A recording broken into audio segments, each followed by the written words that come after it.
for Recovery and Regeneration. This is Kyle Valor from HydroWorks, and I will be the moderator for this session today. Thanks for joining us. We're excited to bring you this educational content today from our partners at Michael Johnson Performance. This webinar is being recorded, and a recording link will be emailed to all attendees afterward. At the end of the presentation, there will be a Q&A session. Please type your questions into the chat bar in the webinar dashboard on the right side of your screen at any time during the presentation, and I'll read them at the end. We'd also like to ask you to fill out a brief survey that will pop up as you exit the webinar. Your feedback is extremely important to us, and at this time, I'd like to introduce our speakers. Lance Walker is the Director of Performance at Michael Johnson Performance. He previously served as Director of Performance Training at Integrated Athletic Development, where he was responsible for the training and rehabilitation needs of over 50 active professional athletes. Lance is a certified strength and conditioning specialist and a registered physical therapist in the state of Texas. He holds a bachelor's degree in kinesiology and physical therapy and a master's degree in exercise physiology. A well-recognized authority in this field, Lance has contributed to over 10 professional publications in sports science and presented at over 15 national conferences. Brian Abity is a certified strength and conditioning specialist and a performance enhancement specialist at Michael Johnson Performance. Prior to joining MJP, Brian served as a performance coach and the Director of Basketball Training at Accelerated Performance Enhancement Center, where he implemented and helped design training programs for all athletes. Brian spent 1 year at Montana State University, where he worked on his master's degree in health and human development and worked in the university athletic weight room assisting with all sports. And with that, I'll let Lance and Brian begin the presentation. Well, thanks, Kyle, and we want to thank HydroWorks for supporting us and supporting our athletes, and also supporting those of you that are listening as practitioners in the space of performance enhancement or athletic preparation or regeneration or rehabilitation, whatever your roles are. We all appreciate, I think, HydroWorks' dedication to disseminating knowledge and application of some pretty cool practical stuff dealing with their great equipment. So I appreciate your guys' support, HydroWorks, and for you guys for listening in. Brian and I are actually calling you from our MJP Global Headquarters in Texas. And we're going to share a little bit with you some of the innovative ways I think that we're using HydroWorks systems to improve outcomes with our athletes. And I think before I get into the specifics of that, I want to spend about 5 minutes just telling you about MJP and our charge in the athletic performance enhancement community. The cool thing about MJP as a company is that it's not just a name. Michael Johnson is known obviously as a world champion and a gold medalist and a world record holder. But more than that, Michael is a champion in life, and he had a vision after retiring. His vision was to truly give athletes every opportunity to realize their full potential. And he, as an athlete, felt like he realized his fullest athletic potential. And part of realizing that was aligning himself with like-minded professionals in the edges of spaces across many different fields, be it strength and conditioning, be it Clyde Hart and the university setting at Baylor, physiotherapists, nutritional physiologists. He truly leveraged those that were best practice or best in their space to give him every opportunity to realize his athletic potential to its fullest. And he wanted to ultimately create this same sort of training destination for any athlete serious about improving their performance. So I think it's important to understand where all this comes from, that it's not just a name, that this guy in this slide right here is a pretty serious human being about this business of performance training, and he lived it as an athlete. Who we train here, we're a global company now, although our global headquarters here in Texas, we deal with the professional elite athletes. We deal with youth athletes ages 9 to 18 at all skill levels. Many collegiate elite Olympic athletes come through this facility here at Texas. We're on task right now to perform about 20,000 training exposures out of our facility here. And so it's an en masse facility. It's not personal training. It is high-performance training for the athlete ages 9 on up, and really at any skill level.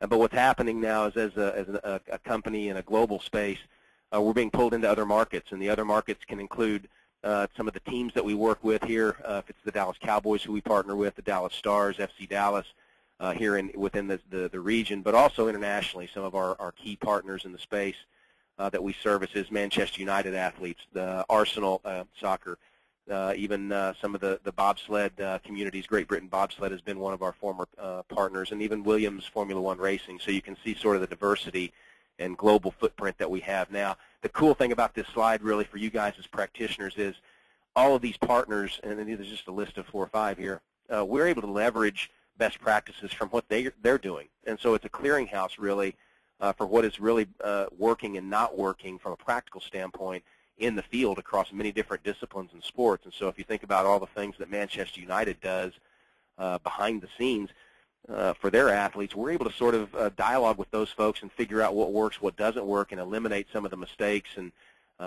pitfalls of some other companies because of our ability to communicate with those folks on a day-to-day basis. So it really allows us to be a clearinghouse for what is best practices. And to be fair, and I'll talk about it in a later slide, is it's mainly practical driven. We have science supporting it, sort of as the torch illuminating what's right and not right, but really we typically use the practical compass to guide what it is that's best practices now for our athletes in the space. And those partners internationally certainly help us.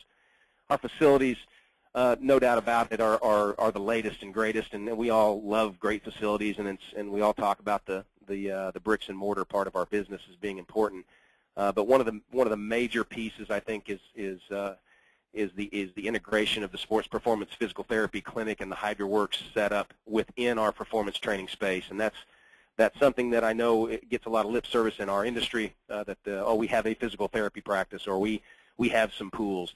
But the true integration of those pieces into the high performance model really takes it to the next level, and we see that with our international partners as well. That's the real true best practices when it's not a part of, it's actually integrated, and it's in the framework and the meshwork of the day-to-day that goes on at this facility, and as well as with our global partners. Well, what are we about? At the end of the day, we're a results company. People pay us to come train here to get a result. And if we don't drive a result, if we don't make them better athletically for their sport, they stop coming, and I go out of business. And I like my business, and I like the fact that I'm objectively quantifying my business all the time because it gives me an ability to sleep at night. And I know when I was practicing as a strength conditioning coach at the collegiate level and even at the professional level, there was nights I didn't sleep very well, and it wasn't because I wasn't effective at my job as a strength conditioning coach. It was because we didn't win the football game the night before. And I like the judgment that I'm under in this facility now is that these results you see on these slides here, that's what we need to do. And we do that day to day. And if we do that, if we drive these results, if we make this individual at the top here faster in 10 yards, if we allow this golfer to get into his backswing bigger and post up on his left side better and more consistently, and if I allow that youth athlete to be more agile, that's going to improve them for their sport, and they're going to come back and they're going to pay us to do it again. And the interesting thing about our space is every one of these athletes is already training somewhere. So this young athlete's training at his school. This athlete up here, that's Michael Oher from the NFL, and this is a PGA golfer. Those guys are already training, and they're coming to us to look for that extra edge, that catalyst that kind of changes the game. And so it's forced us to be really darn good at what we do because the low-hanging fruit's already been harvested. So that's a little bit of a background on us as a company now about the use of HydroWorks in supporting us. And this talk is mainly about the use of HydroWorks in the regeneration space. And it's been said, I think, by many in the space over the last 10 years that your training is only as good as your ability to recover from it. And that's a little bit from the old school. I think that's nothing new. I think we all would agree that that's part and parcel of what we've all been taught in school, and we all kind of pay it lip service in some regards. But really, over the last 10 years, we've really shifted into a focus of actually actively recovering things versus just passively resting things. And this, although it's from the old school, this group, this is a slide of the Manchester United Arsenal, or the Manchester United Youth Academy that visits us every summer. And these guys are 15, 16-year-olds. And it was interesting in our first year of business that when they showed up, this was about 7, 8 years ago, that one of the first things that they asked us as youth athletes was, hey, where can we do our contrast training? And that was an epiphany moment for me as a practitioner because I'd used it in sporadic modes in the past, but it wasn't an ingrained part of my athlete's routine in terms of recovery, active recovery using contrast therapy and aquatics. And this is a group of 15, 16-year-olds that are walking in after the training session asking me, hey, where can I do my contrasting? And so this is an example of some of the elite athletes at very young levels internationally, and this is out at our pool, and that pool is pretty cold, and that's our hot tub. So that's an old school kind of a variation of contrast training, but those young athletes see a value in it. It's part of their culture, and when they become professional athletes at 18, 19, 20 years old, these guys from Manchester United, this medical staff sees that, hey, this just needs to become part and parcel with your training. It's that important. So it was an epiphany moment for me to have these young guys remind me how important this was to be integrated into the full picture. What I'm going to do now is pass this along to Brian. He's going to talk a little bit about a typical training day at MJP and how we begin to integrate some of these modalities into effective outcomes for our athletes. Thanks, Lance. So Lance went over basically what MJP is, kind of some of the what our athletes are doing, and what I'm now going to do is go into our typical day training at MJP, but also our regeneration day at MJP. So we have our typical training days, which are going to be where athletes come in. They're getting their speed work, their strength work, their conditioning, but also then turning back around, and we actually have a day that we have just for recovery. So it's an entire session, entire day that's for recovery and for regeneration. So starting with the typical training day at MJP, the first thing our athletes do when they get to our facility is we throw them into the thermal plunge pool. So you can see our athlete up at the top there, that's Dominique Scales. He's an NBA D-League and overseas player. And the first thing he does is when he comes into our facility is we throw him in the plunge pool. Now, on a typical training day, the duration that we put him into this pool for is going to be shorter than a regeneration recovery day, and we'll get into more of that later. What we also have in these pools are these hoses, and so you can see Dominique there working, basically working over his lower body there with these massage hoses, and that's spraying out high-pressured water into these trigger points. So if he comes in, he's got a few spots that are sore from the training day before, he can go ahead and flush these spots out. And so throwing him into the plunge pool, this thermal plunge pool prior to training, we're trying to heat up that tissue temperature, but we don't want to relax the body too much. So he's getting some active work there with the hose. It's 6 to 8 minutes, and then we're out onto the training floor. So then moving into the daily movement emphasis, this is going to move into some of our speed training, our power training. And each day we have a different emphasis. I'm not going to get into details over exactly what our speed training is about, but that's what our typical training day entails. Then moving into some of the strength and metabolic training. Now, some of our metabolic training, our conditioning, we do in the pools, so in the underwater tread pool, but we also get in the low impact or non-impact from bikes and treadmills as well. Immediately following training, we're then going to the cold plunge pool. So this is whether it's contrast baths or just the cold pool. Now below here you can see 8 to 15 minutes, whether that's contrast going back and forth or whether that's just getting 8 to 10 minutes of the cold. A lot of this has to do with the athlete and their needs from a physiological standpoint. And then this happens right after training. So you can see recovery starts immediately after training. So as soon as they're done out on the floor, we're doing our stretching out on the floor, and we're throwing them in the tubs immediately. Followed by the tubs there, any extra physical therapy or modalities that are needed for certain athletes, they're getting that at that point. So looking at some of the contrast bath basics, so you can see a picture up in the top right, that's our actual HydroWorks plunge pools, our hot tubs on the top and cold tubs on the bottom. We keep our cold tub running right around the 50 to 54 degrees Fahrenheit.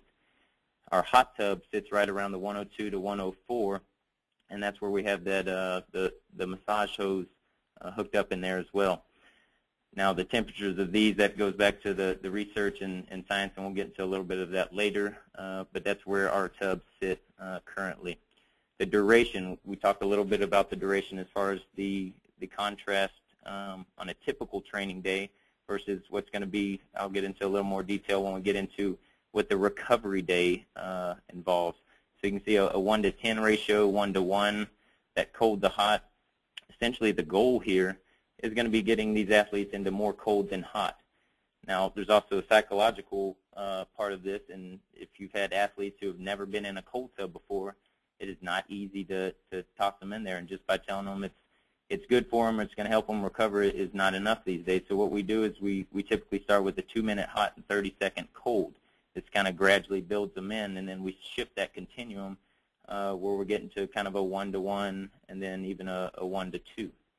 And you can see that the 6 to 30 minutes total, again, depending on the athlete and how advanced they are with contrasting, we're going to push them anywhere from that 6 to 30-minute range. The timing, we went over a little bit about the timing, that this post-training window that happens basically 20 minutes after your workouts, and we're trying to get our athletes in there immediately. And same thing on that regen session, that's the regeneration day that we'll go into as well. But as soon as we finish our mobility and stability work from that regen session, we're getting them right into the tubs there. And the last point down there, beginning with the hot and ending with the cold. And again, this comes from a lot of the literature, but this is what we're doing right now at MJP. Go back up here one. Good. Lance is going to take over here and talk about some of the benefits of contrast plunge. I think it's important to understand what Brian's getting at from a practitioner standpoint. If we go back to this initial slide, is the gradient. This 50-degree gradient is what we found is a critical factor, and there may be some literature out there in support of that as well. But that 50-degree gradient is as important as anything to pay attention to. Obviously, you don't want to get the hot tub too hot. 104, is pretty warm for most folks. So you can kind of set it on based on how hot. How cold, is the other thing. And then some of the tubs that from the old school, we used to ice tubs down. There was ice floating around in there, and if there wasn't ice floating around, then it wasn't cold enough. Really, for us, from a practical standpoint, what we've seen, the most important component is that gradient, and not as much how cold can I make that cold tub. And to be fair to Brian's point before, in getting these athletes to buy into this on a routine basis is critical. One dose of this once a week, it's like shooting BBs at a rhinoceros. I mean, it's kind of useless. You've got to get these guys in and out of them gals, in and out of this thing on a normal routine basis to really get the big benefit. And if you dump them into a tub with ice floating around and tell them to sit in there for 10 minutes, they'll do it one time and that'll be it, unless they're just crazy people. And most of our athletes, there's this weaning process that happens, and it starts with this 2-minute hot, 30 seconds cold. And ultimately getting them to submerge themselves fully all the way back up to their neck. Initially, they're just standing in it maybe waist high. But we're trying to charge, and we'll talk about the peripheral nervous system effects here in a minute, but we're trying to really get that gradient to recharge the batteries and to reset that peripheral nervous system activity. And those are critical pieces to this process. But there are some benefits, and some of these are in the literature. Some of these are going to be more practical and pseudoscientific. As I said before, we use the science to be a torch and to illuminate things that we should and shouldn't do going forward. But unfortunately, in my field, I can't wait on the science. The science tends to be very reactionary and follows up in 5 to 10 years' time of what we're doing already. So if I wait on the science, I'm usually about 5 to 10 years behind my competition. So we typically have to come back around behind and find out exactly what's going on from a physiological level with what we're seeing from a practical side of things. But these are some things that are somewhat supported in the literature, and certainly from a practical side of things. The modulation of subcutaneous temperatures, we could all see where that up and down of the sub-Q temperatures is seen. This increase of peripheral circulation, that it's less of a mechanical thing that we would probably like to think that it is, but it's a good analogy to use with your athletes, and it's a big piece of this is the salesmanship to the athlete, is understanding how this works, and there's a big mental side to this. And one of the things, the stories that we tell the athletes is it's the increased peripheral circulation is much like a dirty sponge. If it's in your kitchen sink, you're trying to clean that sponge out. It's the old sponge analogy, where how do you get the dirty water out? You got to squeeze the water first, and then you open your hand back up and let clean water get back in, and you squeeze it again. You go back and forth, and pretty soon that sponge is very, very clean and ready for another use. And it's kind of the analogy that we use, but I can't understate the importance of selling that stuff to your athletes. We kind of just assume that they're going to get it. And we find that when we pre-sell some of these things, it really helps the outcome tremendously when they truly understand from a very basic level as to what maybe is going on. Something to understand, too, is we're really not changing much of the muscle temperature.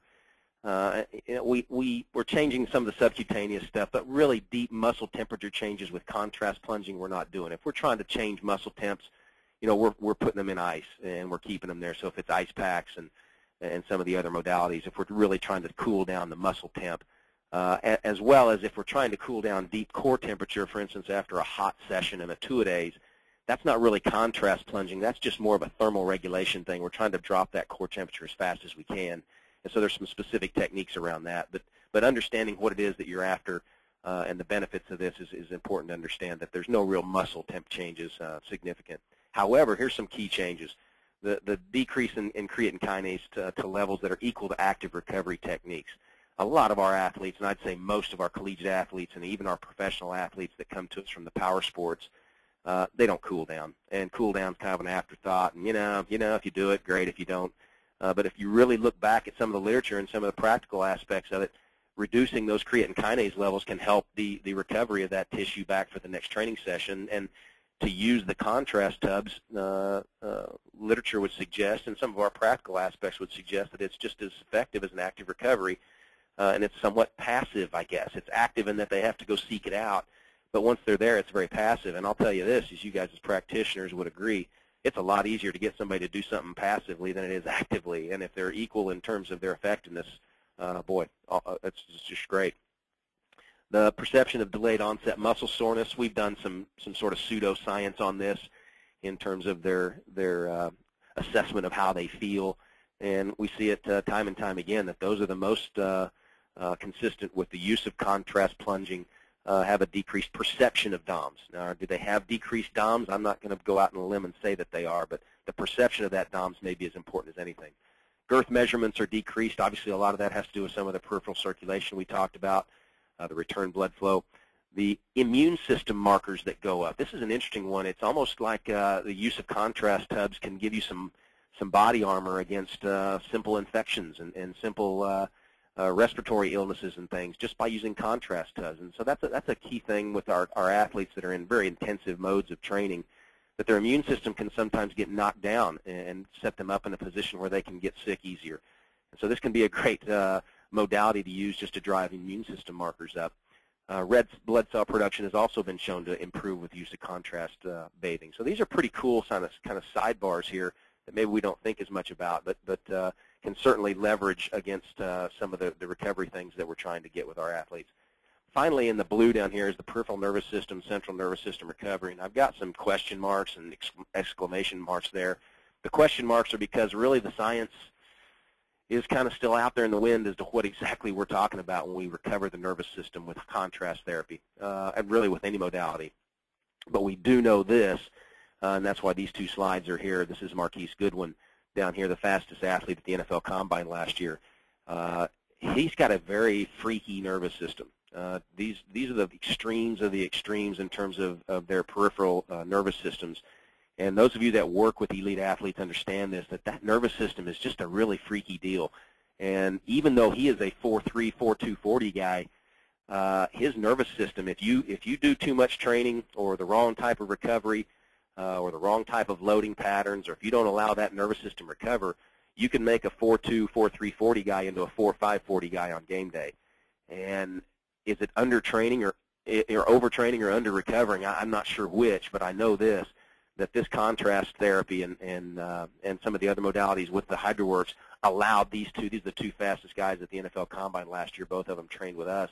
Without the use of these contrast and active recovery tools with HydroWorks, I'm not sure I would have been able to do the kind of training I wanted to do to bring out the best of these athletes and then also recover their peripheral nervous system to be ready to perform at that level had I not used those modalities. And this is a space that, gosh, we're just paying lip service to here in the United States. I can tell you internationally that they're far ahead of us in terms of their ability to measure peripheral nervous system recovery as well as to monitor sort of the training loads and volumes that you can dump on people and still get them back at a high level. So this is something in the future for all of us, I think, in the space to understand that this nervous system recovery is something we're going to need to measure and manage and really monitor going forward. And this contrast bathing is a key piece of that management. Literature review.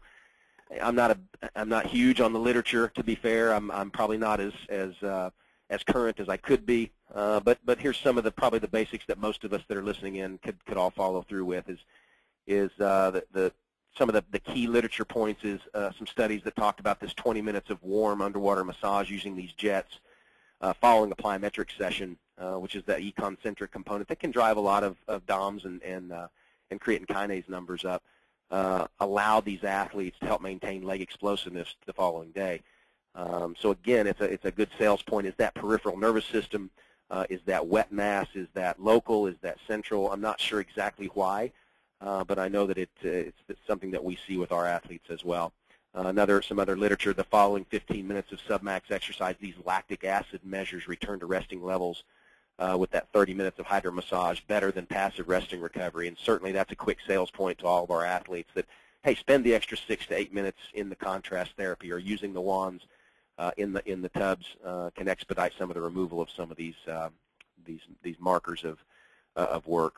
The treadmill runs to exhaustion recorded lower lactate concentrations following a contrast protocol versus the passive. Again, speaking to that same idea that we're able to drive some of this expeditious recovery with these modalities. The key thing I think from the literature is that it really appears to be insufficient evidence that contrast therapy aids in recovery.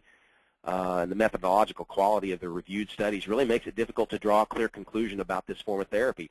And I'm fine with that. As a practitioner, as I said, I cannot wait for science to validate what I see working. If it's ethical, effective, and efficient, it's got to be included in our programming. And if it doesn't match all three of those E's, I guess it doesn't matter for us. And in some cases, this is one of those that we're seeing so much on the practical side that ultimately the science is going to have to come around behind us and really help us understand why some of these things are going, or modify it and objectify it a little bit better. Some of the things that we as practitioners are learning sort of on the fly. Good. So then getting into some of the regeneration training. So we talked about a typical training day, but we also have our regeneration training, which is a whole separate session. And so what we typically do is we have this in the middle of the week on a Wednesday or a Thursday, depending on those athletes' schedules. This is a session where we're coming in and we're getting both land-based and aquatic-based regeneration training. So looking at the slides here, you can see some of the myofascial release. I'm going to show you some of the mobility and stability work that we're doing as well.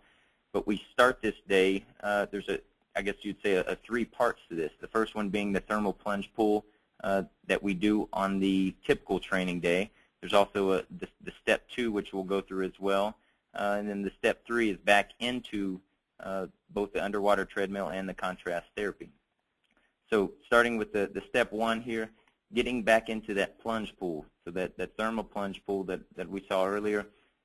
This time we're going to increase the time that we spend in there. Now this is to really facilitate some of that relaxation response. If you've ever been in a hot tub for long enough, you get out and you're just, almost this tired feeling. We want our athletes to be very relaxed going into this day. It's really what we call our feel-good day.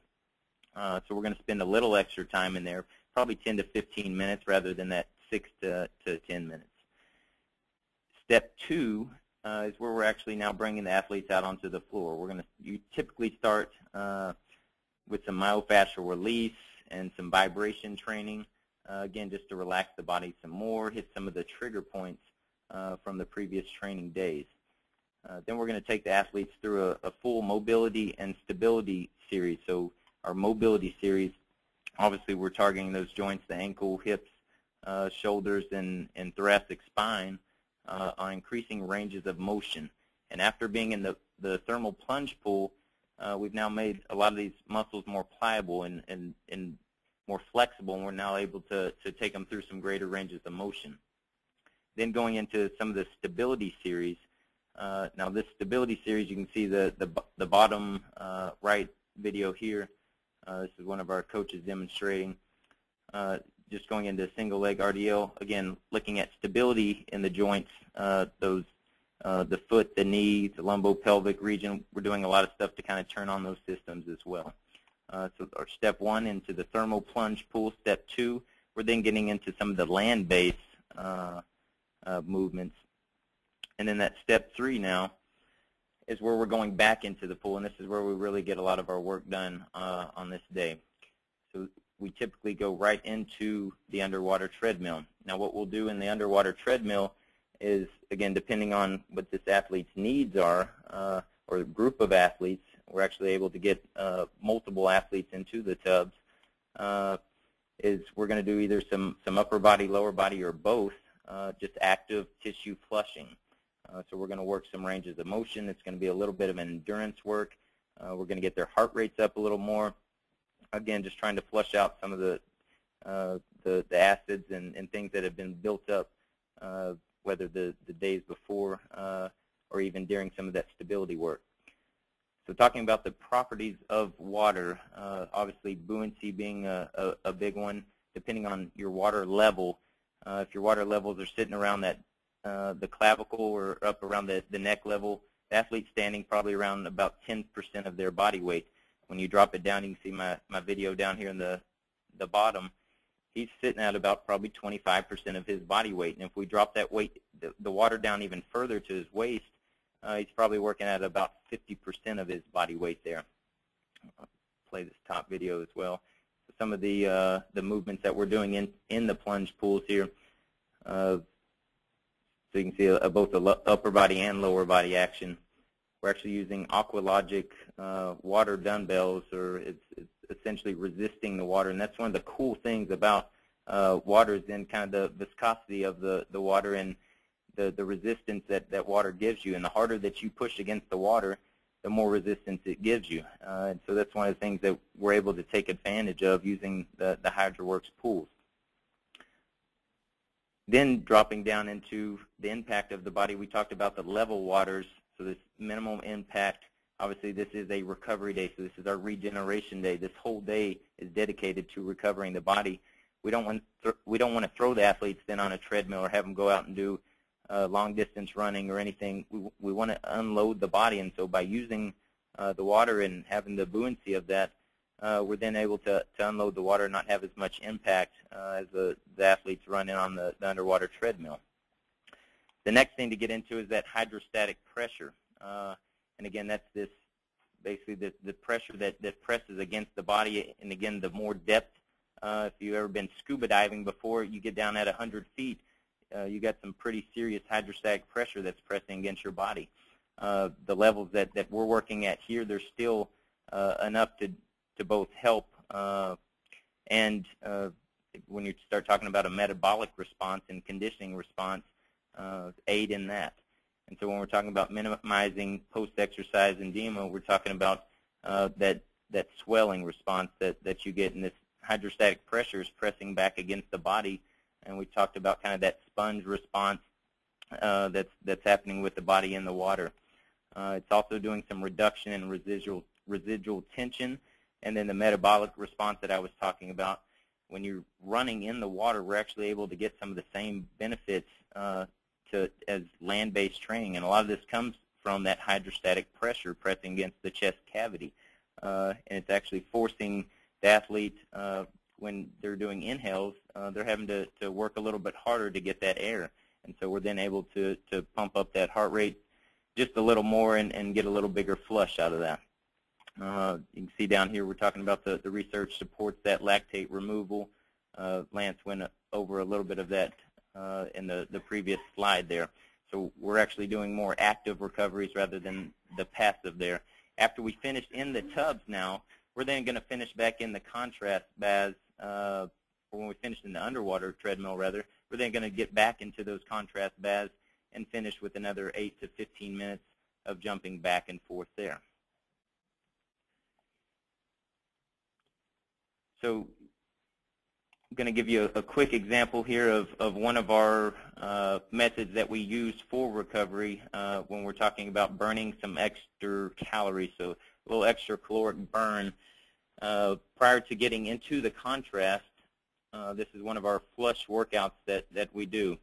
So we call it our 30-20-10, and essentially the athlete's going to jog with no jets on for 30 seconds while the treadmill's running at a low speed. Then we're going to turn on the jets, turn up the speed of the treadmill, and we're going to have the athlete then run for 20 seconds. then we're going to speed it up even more and have the athlete sprint for 10 seconds. So this is essentially, we're calling it a set here, but one set. Now then we're going to turn around and we're going to repeat this. So it's a jog, a run, a sprint. Then you go back to the top, a jog, a run, a sprint. In our kind of beginner levels, we're going to go through this probably 5 times. It's going to be one big set, and all the way up to 10 for some of our advanced athletes. So this is a continuous, no rest in between. Then you're going to rest probably right around that 2 to 3 minute mark, and we're going to do it again. Typically, we'll go about 2 to 4 times in about 5 to 10 sets of this. Here's a quick example of, this was actually for a specific athlete, so this was actually a 40-30-20-10, but you can kind of see how it's set up down on the right side. We're actually jogging twice, but now we're actually doing a little more monitoring of the heart rate. So it's not always just about the seconds that we're recovering in between, but now we're actually monitoring heart rate on a lot of our athletes during this. And some athletes are recovering faster than others, and the ones that are recovering faster, we get them back on the treadmill a little quicker. But you can see how that works, the 5 sets, and then essentially running back through that again and again. This last slide here talking about tracking regeneration. Now this is kind of a newer thing that we've implemented in the last few years, and myself, I've done a lot of training over in China with a lot of their Olympic teams, and actually have taken this over there and implemented it in with some of their sports institutes. So what this is it's actually it's a personalized tracking system that has all the different things from nutrition to hydration to sleep and rest to relaxation and emotional stress, your stretching and cool down post-workout, and then we have some bonus recovery points. Now this wasn't all ours. We did adapt this from someone, but we've now implemented in more and more, and we're getting cryotherapy put in our facility here in the next month. We're going to have AlterG treadmills. We have compression therapy. So all these things are going to go into that bonus recovery points. So how we have this set up is a possible of 200 points, and our athletes are now able to take these sheets and check down the boxes kind of throughout a week and see where they are, see if they're recovering as much as they could or should be. So a poor recovery with this system set up here, we're looking at right around 120 points, and the optimum recovery is getting up into that 160, 180. But what I want you to look at a little closer here is that cool down, where are we at? The bonus recovery points with the 12-minute post-workout contrast bath. So that's one of our recovery points, and that's a big one for us. And again, like we've talked about earlier, that's an everyday thing now that we're getting our athletes in there. It's not just a one time a week on the typical training days, but also on the regeneration days. That's important there. But the tracking of regeneration, so it's not just are we feeling better today. We did a few things yesterday. We're taking this from a nutrition standpoint and the hydration, and all the way down into some of the bonus recovery things that we've now implemented. I'm going to hand it back over to Lance here, and he's going to close this up. I think that's a key slide there. Is something that I wasn't doing as a practitioner in the first 10 years of my career. Now 23 years into this is actually logging regeneration, and this is something, this point system has been very valuable for us to drive the awareness to our young athletes, and even some of our old guys that have kind of figured it out. If you deal with enough elite veteran athletes in professional sport, they figured out this stuff, and if you sit them down and talk to them about it, they all kind of figured this stuff out. One of the first athletes that cued me into the concept of recovery and regeneration was a guy by the name of Emmett Smith, and he spent a lot of time in terms of the pre-workout stuff and the post-workout stuff and even post-game things in terms of recovering his system. And I never really paid much attention to it as a younger coach, and certainly even as a physio paid much attention to it. But this point system really focuses the athlete in on hey, these are manageable things that you can do to improve your performance away from the performance training space. And then these bonus point systems that you see here, those are some extra things. So all these things are going to be great, and you start tagging on better sleep and some of the advanced things. If sleep that's an easy one. Think of the advanced techniques you can use in terms of compression therapy and cryosaunas and some of these other things to bolster these point systems, and we see it every time when we throw a point system at an athlete. They inherently then begin to really focus in on some of these things a bit more. You can talk about it, and you can get some traction, but the minute you start logging it, just like anything else, in most cases you get a much better compliance and adherence, I guess, if you will, with the athletes. And that's an important thing to consider there, that you're getting some extra points with this contrast training, and we added that in very recently, this post-workout and pre-workout hydrotherapy component, because of what we're just seeing from a practical standpoint, and athletes are buying in. References, if you're into the references, and there's a ton of them out there, I just encourage you to talk to each other as practitioners. I think that's something, you know, we tend to do as young coaches is we go out and we listen to conferences and we do a lot of that sort of networking. And then in the middle part of our career, at least me personally, I kind of close down and I start to kind of try to keep the walls up. And now as I'm in my 20th year, beyond 20 years in this profession, I've really started to open my walls back up and really admit to everybody that, you know, we don't know what we don't know in this space. There's a lot of ambiguity in our space. And when I get back around folks on that first slide that are, you know, some of these folks like Manchester United and Arsenal and even the folks with the Cowboys now, we all sit around in rooms and we talk about these things very openly and say, you know what, we really don't know some of the answers to these questions. And when we sit down and talk together and share practical tips and techniques and pitfalls and failures, the learning curve just steepens dramatically. And I just encourage all the practitioners that are listening now. I know that seems kind of like a cliche, but talk to each other, share information. It's all it's going to do is help you as a professional, and it's going to help us as a profession. So with that, I'm going to throw it back to Kyle, and we can thumb through any of the slides that we need to have more specifics on, if there's any questions from the delegates. Kyle? Okay, great. Thanks, Lance. Thanks, Lance and Brian. At this point, we would like to begin the Q&A session, and I'll just remind you that if you have any questions, you can type them into the question bar on the right side of your screen in the little webinar dashboard there. So the first question I have is, you talked about the thermal plunge pool being used before the workout. How quickly do athletes get changed out of their wet clothes and into their workout clothing, and does that have any effect on the tissue temperature rise that you're trying to achieve? It's a good question. I think that the logistics of your placement of your pools can help drive down some of those transit times that happen. So in a perfect world, we would love to have our hot, cold splash tubs sitting right next to, in more of a contiguous fashion, with our locker room space, and it's not. So we have a little bit of a transit between our locker rooms and our wet area. So for those of you that are building new facilities, congratulations, enjoy that process, but know that from my standpoint, I'd love to have my wet area really right next to my locker area, and still in conjunction with my physio area. So that would cut down the transit time, but certainly you're going to get a little bit of that foot traffic back and forth. It's not a significant amount of time. In most cases, our athletes are coming in first. They're doing the hot tubs, and then in most cases, they're going back and just kind of rinsing the chemicals off of them in a warm shower, and then they're back out onto the training floor within the first 5 to 6 minutes of leaving the tub. We don't see a significant lag time there, but then again, that's mandated by the coach and the practitioner. You don't allow the lag time to happen. So yeah, if you do, you turn it into a barbershop, and those guys are going to sit around in the locker room and chat about it, and pretty soon everybody's you've missed the effectiveness. So I would agree with the delegate that there is a window, but I'd say if it's within the first 10 minutes of them leaving, I think you're still probably going to be fine with a tissue temp. Okay, great, thanks. And the next question is, what temperature are you keeping the thermal plunge pool when used before an active workout? The thermals for us, it stays right at 104. But again, I think the key piece of that for the pre, and I don't know if I can pull up that particular slide, the pre-workout component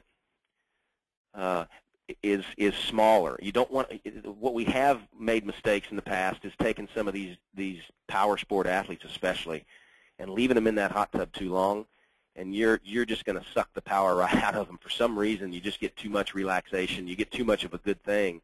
And if they're in there for longer than 4, 5, 6 minutes, you know, you're probably messing up what's going to happen subsequent to that. So, you know, a guy says, "Wow, man, it feels so good. I'll sit in there for 10 minutes or 12 minutes." Or or 20 minutes. I mean, you're really undoing what it is you're trying to do with them from a nervous system standpoint after the fact. So I think more of a key, yeah, 100 to 104 degrees is probably plenty warm. Anything warmer than 104 is probably not going to be tolerable. It's the same temperature as our contrast tub. It's the same tub. The key part is the duration of exposure to that hot tub pre. You got to keep that at a minimum. Okay. And the next question is, what frequency and parameters do you utilize for vibration training? Oh, the vibration training is just another one of those tools that you'll see athletes kind of. It's very similar to when they gravitate to foam rolling or they gravitate to contrast therapies or the massage hoses.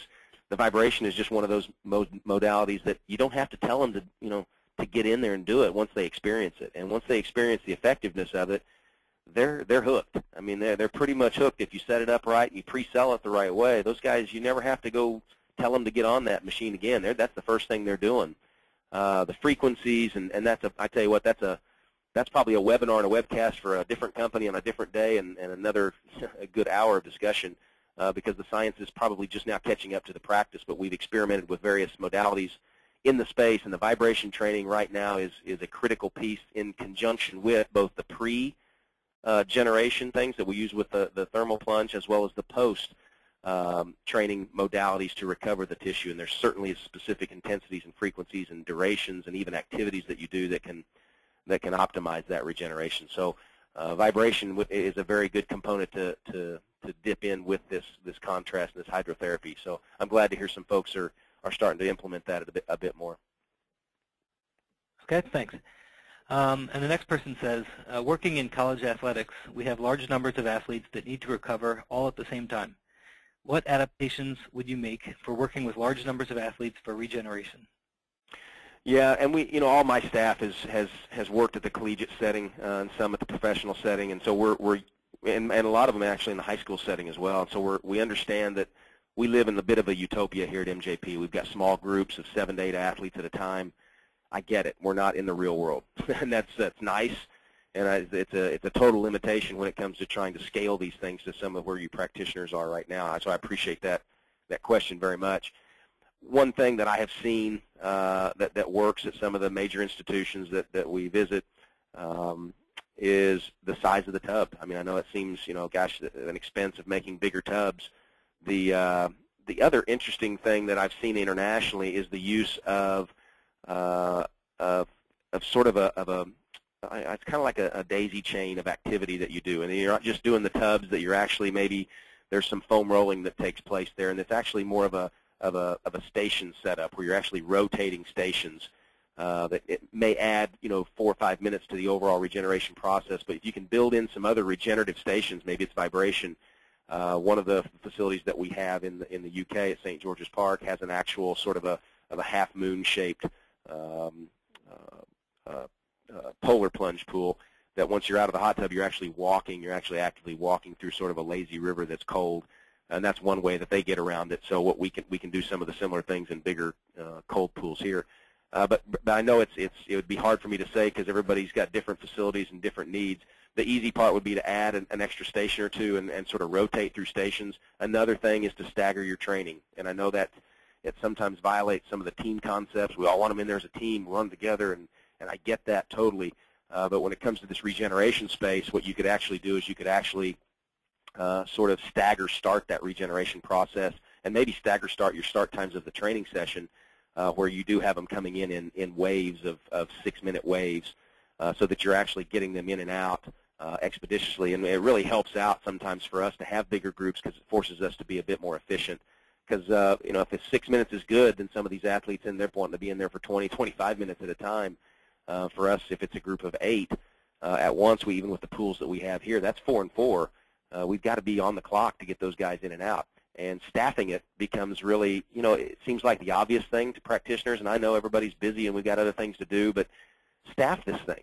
Put a staffer back there where they're actually actively staffing this component of training, no different than squats or cleans or sprint training or whatever. Don't just send them to the pool. It speaks to the effectiveness of you as a coach and a practitioner to sell this thing, the importance of it, It's important because you're back there and you're modifying it and you're adjusting it and you're tweaking it specific to the specific athletes. You're back there monitoring it as they're doing it. And so it's probably just like anything else, that the more you monitor it, the more you staff it, the more you integrate it, the more efficient it's going to become, and that may help drive down some of these huge sort of bottlenecks in the pipeline of athletes. But I totally respect the delegate's question, because it's a bit of a utopia where we are here, but there are ways of doing it, and I can tell you that slide with Manchester United. If you're like a Manchester United, all you do is you write a huge check and you build a cold plunge pool that's as big as an Olympic-sized swimming pool, and that's basically what they've done. So it's if you've got open checkbooks, you just make your space bigger. But there are ways to do it a little bit old school and a little bit more on a budget too. Great, thanks. And the next person asks, can you talk about the benefit of contrast post-training versus a straight cold plunge?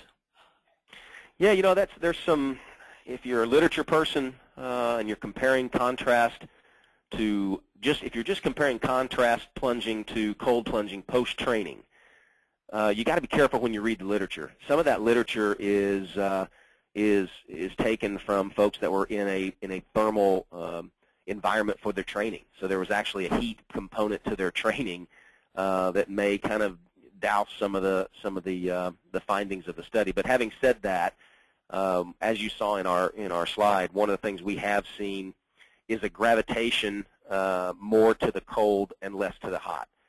We still find that the contrast for us is a bit more palatable initially for athletes. In most cases, they haven't done it, or they've done it as kind of a rite of passage. You were a freshman in football and you dunked in the cold water tub, and that was, oh yeah, I used to do that. They did it once, over a month. You got to get them to take on the take, and the quickest way to do that is to contrast with more hot than cold. And initially, it's getting the contrasting going. And even if you want to build back from that, in a mass setting at Arsenal Academy in Greece, they don't have hot-cold plunges, and we have about 30 athletes we've got to deal with, and they're 13, 14, 15-year-olds. We're getting them used to just taking contrast showers, where they're literally just standing in the shower in the hot water for a couple of minutes, and they're turning it all the way to the cold for 30 seconds. Are they getting the tissue temperature changes and all this other physiological mumbo-jumbo? No, but I tell you what they're doing is they're starting to get their body used to these contrastings, and we're starting to see the ability for their nervous system to handle more and more. And so that can be just as effective initially. It's just getting them used to these contrasting temperatures. Ultimately, we want to move more towards this 1-to-1 hot-to-cold ratio, and then if you really get good at it, maybe it's a 2-to-1 cold-to-hot if you really start to get aggressive with it.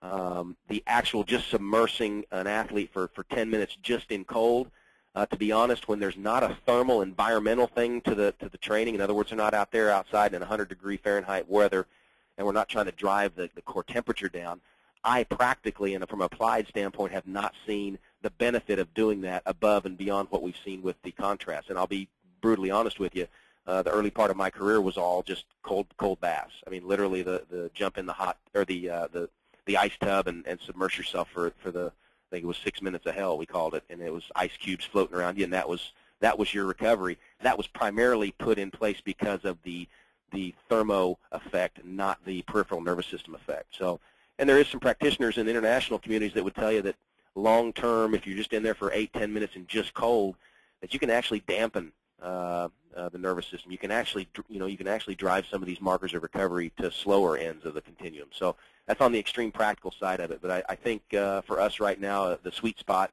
is starting them in this 2-minute hot, 30-second cold, moving them towards this 1-to-1 hot-cold, and ultimately moving them in where it's possibly as much 2-to-1 or 3-to-1 cold to hot.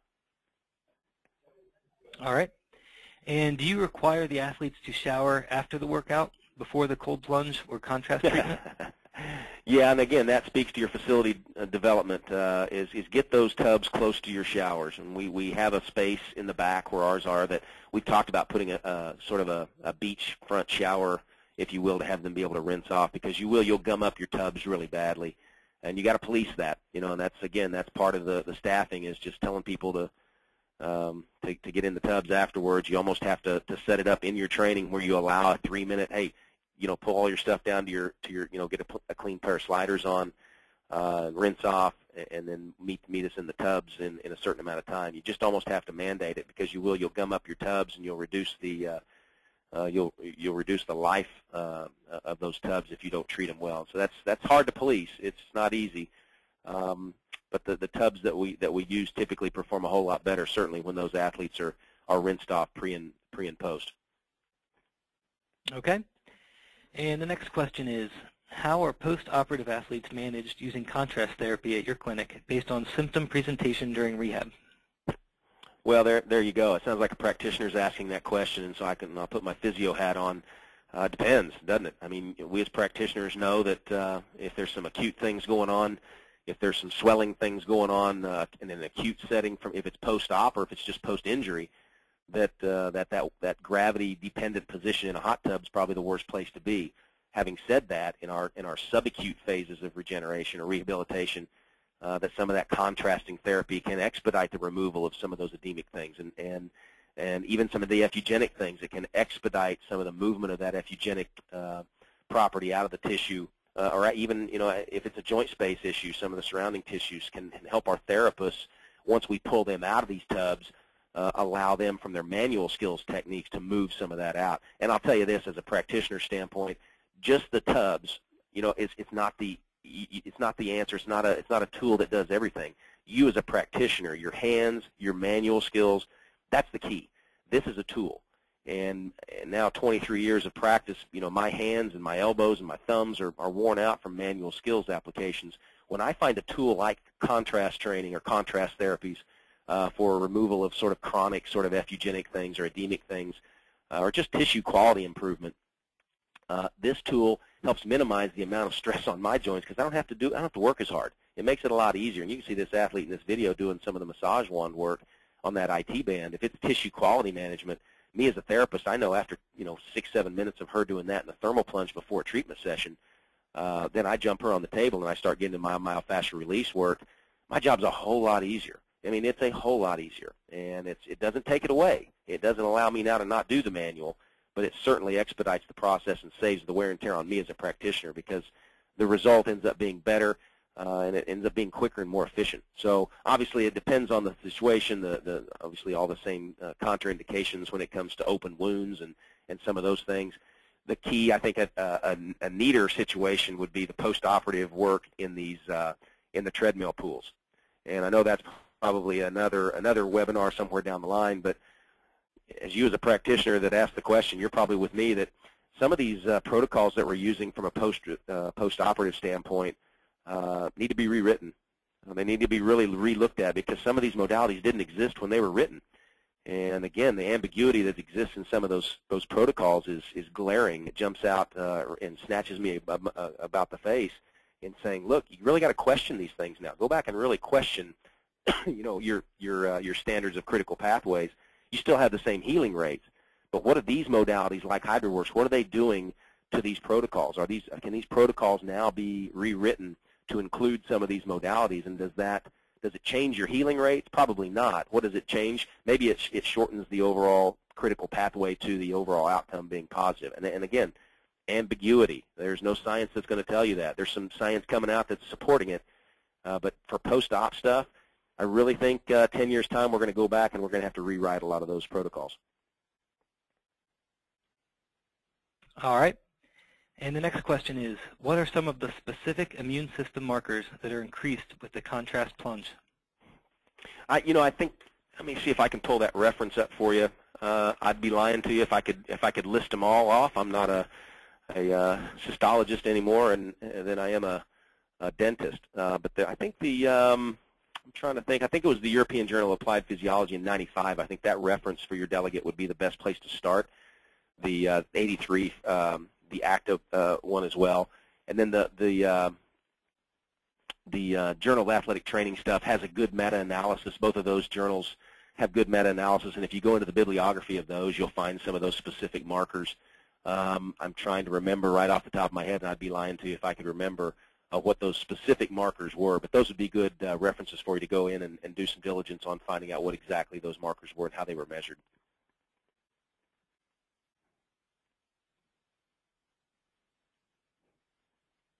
Okay, great. And the next question is, have you ever used this for returning an athlete to competitive swimming? A return to competitive swimming.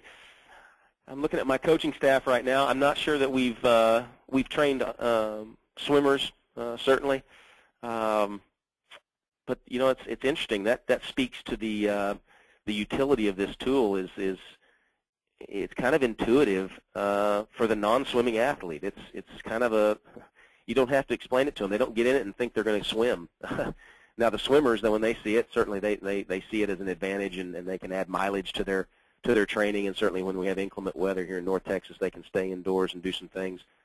But to be fair, no, we haven't done a return to sport rehabilitation program for a swimmer using these facilities as yet. But it's obviously with the embedded camera system, the jets and things, it makes total sense that, again, this could be an absolutely critical tool to use in that process. I will tell you, we just returned from a trip to the Australian Institute for Sport, and they would probably be the only ones in the world that could say that, you know, they probably don't need this sort of technology, because they've got an entirely instrumented pool where you can actually walk underneath the pool and videotape your athletes in a 10-meter deep pool swimming and doing their strokes with biomechanical analysis software and that high-speed video. So that's the only facility I've seen in the world that has such an instrumented pool to be able to do it without using some of the things that HydroWorks allows you to use.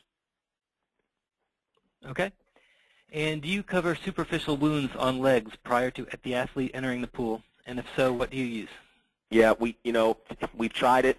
I, as an athlete, went through a real horrible experience with an MRSA post-op infection, and so maybe that's part of me being a little gun shy. We typically stay away from that. Usually, the wound, if we've got good closure, it's a week, 10 days, and we've got good closure. And at that point, you can use some of the basics of covering it up. But there's probably some better practitioners to talk to that do more post-operative wound care and wound management and even aquatic therapy that would probably have a better answer for you. I'll just tell you that if it's before that week to 10-day period of time and that initial sort of closure hasn't happened yet, right now for us, the benefit doesn't outweigh the cost. And for us as a business, now you and your practitioner standpoints, if you're working with teams and trying to get people back, you may weigh that differently. But us as a business model, it just doesn't make a whole lot of sense for us to risk any sort of secondary infection or post-operative infection to get them in the week to 10 days that they just had the incision. Now, some of our meniscal debridements and things like that, where we are on a short time frame to get an athlete back, we'll make those decisions, and we'll use all sorts of different products, the outside products and some others. But again, for us, from a big picture, 30,000 feet looking down, you really have to weigh the cost-benefit analysis in your own setting to make that decision. Okay, great, thanks. Well, it looks like that is all the questions that we have at the moment. If you have any additional questions, please enter them into the survey that will pop up on your screen as you exit the webinar. I'd like to thank our presenters, Lance and Brian, and I'd also like to thank all of our attendees for joining us today. As I mentioned before, you'll all receive a recording of today's webinar after the session. Thank you very much, and have a great afternoon. Thanks, Kyle. Thanks, guys.